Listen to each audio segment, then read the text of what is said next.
Hey, this is Wesley Virgin, Virgin, and here on our phone here. Listen, I want to give you the best times to meditate, okay? I'm a multi-millionaire, and I don't say that to impress you.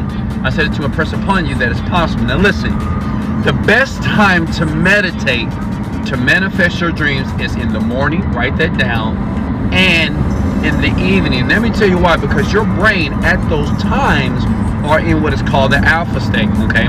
That means that you're able to absorb and listen and see everything that you want clearly here. Right before bed, your brain starts to relax. So understand, meditation means to get familiar with. Now, check it out. I know you're looking at that link below here. I'm driving because we're on the way to get donuts, right, Ann? Hello? Exactly here. So, I'm going to leave a meditation down here. It's free. Yeah, look, it's free. Below, click it.